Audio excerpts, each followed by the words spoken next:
Hi everyone, how's it going? Listen, I just wanted to clarify something that I'd actually forgotten to mention in the last video. So, when it came to the electricity that I was being used in my home, using the dryer right now, when it came to the electricity that's actually being used in my home,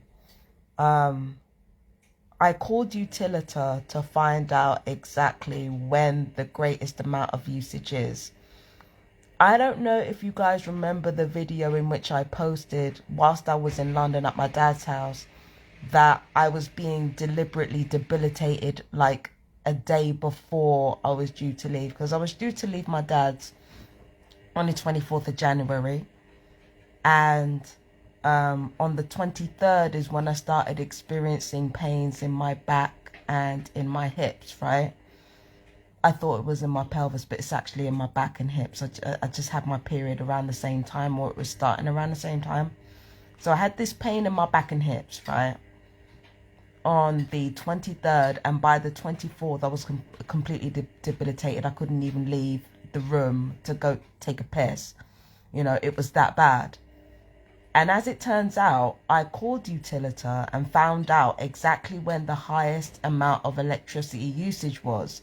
As it turns out, the highest use of electricity in my home took place on the 24th of January, the 26th of January, and the 28th. Those are the highest dates of usage of my electric. And as you guys know, on the 24th, the 26th, and the 28th, I was not home. There is evidence of that on my YouTube. So right now, I'm thinking that I should call the police, but I'm trying to navigate this carefully because there are such things as no-fault evictions. So I'm trying to navigate this carefully. And also, given what I told you guys yesterday about how paranoid schizophrenia is used to publicly state that your capacity for making decisions is diminished, I have to kind of tread carefully now. Like, I can't do the same things I used to do anymore. And I realized, like, this is not for my life, this is for my death. I have to plan things properly.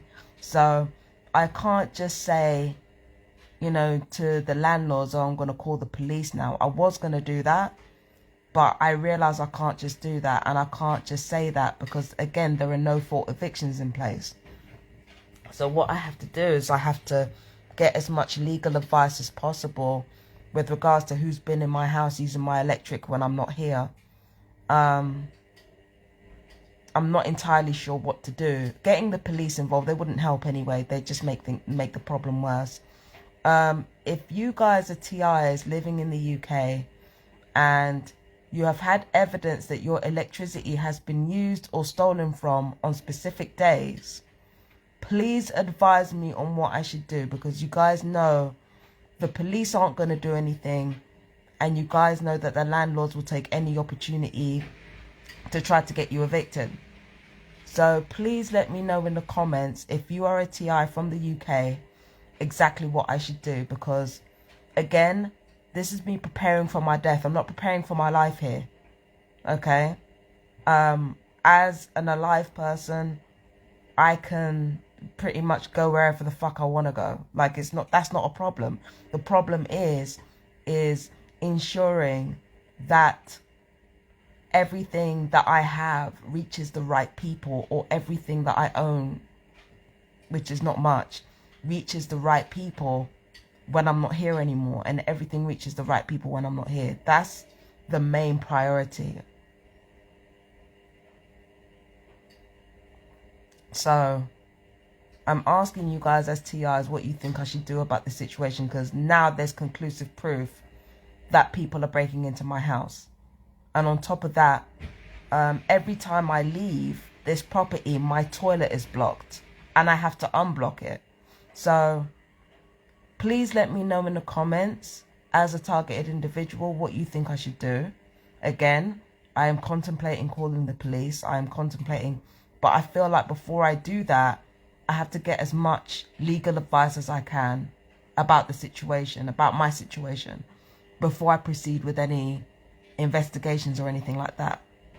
Because as soon as I came home and started using my stuff as normal, basically I interrupted the crime scene. So what I would have to do is I would have to leave my house again, wait for them to break in. I'd have to wait for multiple break-ins.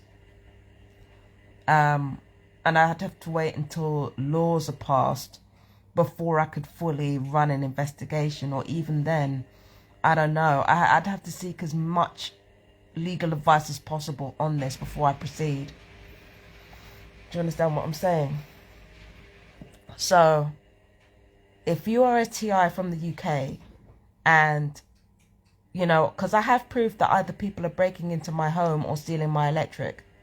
And the fact that I was debilitated on the 23rd of January before I was supposed to return home on the 24th, that meant that it's likely that somebody was definitely in my home on the 24th. So let me know what you think I should do as a UK TI with regards to seeking legal action and seeking, I don't know, maybe seeking compensation for everything that I've endured. Do you understand? Let me know what I can do so that I can make proper preparations for any eventualities. So, yeah, that was a short video. I'm going to get off. I'm going to rest up a bit and then get on with the rest of my day. I've had weapons being fired along my head again, which is always fun. More attention seeking, because that's basically all that gang stalking is. It's attention seeking and mind games and trafficking and torturing people on top of that. So yeah, okay, talk to you guys later. You guys take it easy. Peace and blessings. I love you guys so much. Bye bye.